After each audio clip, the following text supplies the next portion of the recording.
What's up? It's Gamer back with another Marvel Spider-Man 2 reaction. This video just came up on my feed. There's a lot of new features and accessibility options I have been added to the game. And my boy Caboose got the update video going, so let's watch it. There are a lot of great features coming to Marvel Spider-Man 2 to improve the quality of life for the game from the last two games. I was able to mention and break the exclusive on the fact that there is an option to turn on fall damage, which is awesome. But there's even more coming to Marvel Spider-Man 2 that's going to blow your mind. A lot of stuff that people have been really requesting to be added into the game, and some features that I think are going to change the way you play this game entirely. But also, I wanted to go over some of the accessibility features that have been announced by Insomniac for Marvel Spider-Man 2. There are some that are going to be ready for launch, but some that might not be ready until post-launch. So of course, it's been confirmed for a little while now that one of the main new accessibility features that's coming to the game is the option to change the speed of the game. It mentions here over on the PlayStation blog, introduced in Ratchet & Clank Rift Apart and now featured in Marvel Spider-Man 2, players can assign game speeds of 70%, 50%, and 30% of the real-time rate to shortcut buttons. These allow you to slow down the action, giving you more time to react to multiple gameplay scenarios. So that's right, in Spider-Man Miles Morales, there was an option to assign your left and right D-pad to do a certain thing. It's a button shortcut. For a lot of people, they assigned one of the buttons to photo mode so that you can access photo mode instantly. It was also a button that was available in Spider-Man PS4, but now they're opening up the variety with the shortcuts to allow you to do a lot more, and this adds on to the accessibility of the game. So if you feel like there's too many enemies in the surrounding area, if you feel like you're going to get overwhelmed, at the press of a button, as long as you've assigned your shortcut, you can slow down the game speed to either 70%, 50%, or 30% of its normal speed. I think this is awesome because for a lot of people, they may want a bit more of a relaxed time playing the game, but also for the people that want the challenge, keep it at 100%. Also mentioned on the PlayStation blog in regards to accessibility is audio frequency controls. Additional options to our heroes gallery of accessibility features at launch are our audio frequency controls. These will allow players to disable uncomfortable sounds with our high frequency cutoff, like high-pitched ringing, low frequency cutoff, like the bass of an explosion, or a custom setting with the notch frequency filter so they can better enjoy Pete's classic quips as he thwips back a detonating grenade. So, if you have a bit of sensitivity to certain sounds like the higher pitched ringing, or if there is an explosion and that low frequency kind of bothers you, you can mess around with the audio frequency controls to match the way that you would see fit for your time playing. Now, in terms of what's coming post-launch, these are some accessibility features that we all do wish would have made it for the launch of Marvel Spider-Man 2, but hopefully we're not going to have to wait too long after it comes out on October 20th to get certain things like audio descriptions, screen reader, and as well captions. There's a lot more in regards to accessibility that's being added to Marvel Spider-Man 2, and it's all mentioned in the PlayStation blog that I'll leave linked in the description box below. Moving on, though, to a big thing that's being updated in Marvel Spider-Man 2's gameplay that I know a lot of people are going to be excited about, and this comes from a fellow content creator and good friend of mine, Evan Falarka. You see, Evan, like myself, last month got the opportunity to go to Los Angeles and play Marvel Spider-Man 2 and get early hands-on with the game. And when we got our hands on, we all tried a myriad of things. Jake Baldino over at Game Ranks was able to confirm that you can do loop-de-loops in the game, and then I was also able to confirm in the settings that there is a fall damage option. But Evan, unlike a lot of us, had the opportunity to take some time to just stick to a building and see what the wall crawling is like. And although I haven't personally tried this out myself, so I'm not sure if I can corroborate from what Evan is saying, and I do trust him, it seems like the wall crawling is faster now in Marvel Spider-Man 2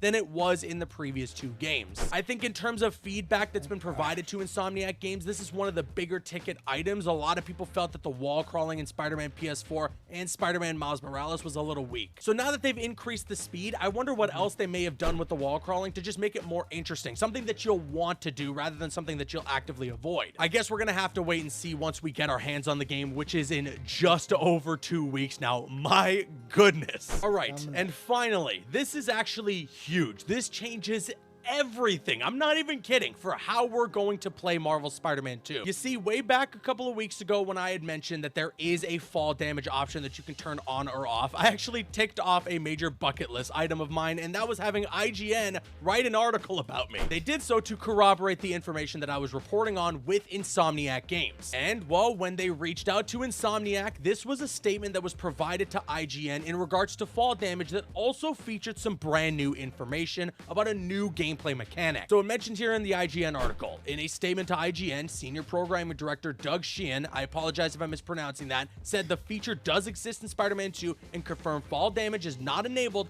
by default. And Doug is quoted here saying, something we're seeing more and more of is that players like to be able to customize their experience. For those players, we added the ability to enable fall damage defaults to off, and even let people tweak how swinging feels with our swing steering assist setting. We hope players who enjoy a deep dive into the details have fun experimenting. And ever since that was posted, we've all been hoping to get a bit more information as to what Doug meant by this swing steering assist thing. Some people were under the impression that this was maybe going to be another accessibility feature that was going to be added into the game to just allow the game to help you swing easier. But as a matter of fact, it's the exact opposite of that. And James Stevenson over at Insomniac was able to clarify on Twitter exactly what this swing steering assist is going to be like. So he says here, for instance, there are 10 levels of swing assist on that slider. The game starts at the default from the previous games, which is the level 10. So it's a feature we let players turn down to get less assistance if they want. That's right. If you want to turn down the swing steer assistance from level 10 and lower it, well, you're going to have the opportunity to essentially require more skill when you're swinging around and free roaming in Marvel Spider-Man 2. And this just blows my mind. This is a feature that was available and people have been requesting since all the way back when the Spider-Man 2 movie tie-in game was released. They had a feature in that Spider-Man 2 movie tie-in game where you could increase the difficulty of the web swinging. It just makes it so that the ceiling for that skill gap is higher. And now how full circle is it that they're finally reintroducing this feature to Marvel's Spider-Man 2? I cannot wait to try this out. I can't wait to see what it feels like, what it plays like. You know, some people, they might not want to have it all the way down to level 1. I'm thinking someone like me, I'm probably going to keep it somewhere in the middle, but I imagine some people want it lower, but also some people might want it just a little bit below level 10 so that there's still some swinging assistance, but you have just a tiny bit of control. This is just awesome. Power to the players. Allow the people to tailor the experience the way that they like. And that for me reassures once again that Marvel Spider-Man 2 is seeming to be the ultimate Spider-Man experience, the ultimate superhero game experience. I know that I may be setting expectations a little high, and I apologize if some people aren't very happy with me if that's the case, but trust me,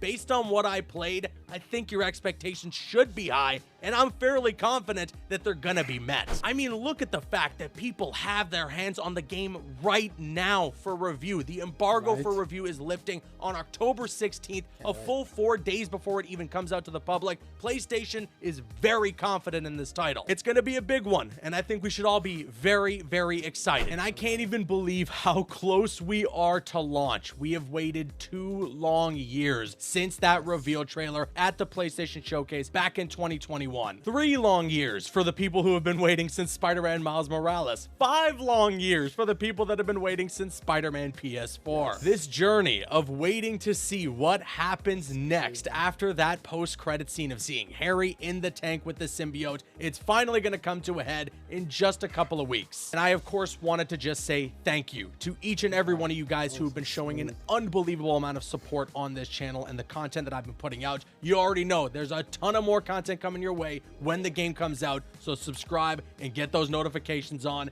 You do not want to miss a thing. With that being said, let me now kick it to you guys. Sound off with your thoughts in the comment section below. What do you think about the accessibility features for Marvel Spider-Man 2? And also, are you excited that there's going to be a swing steering assist and that the wall crawling in Spider-Man 2 is faster than it was in the previous 2 games? Sound off with your thoughts in the comments below. If you enjoyed the video, hit the thumbs up button. I've been Caboose, and I'll see you guys later.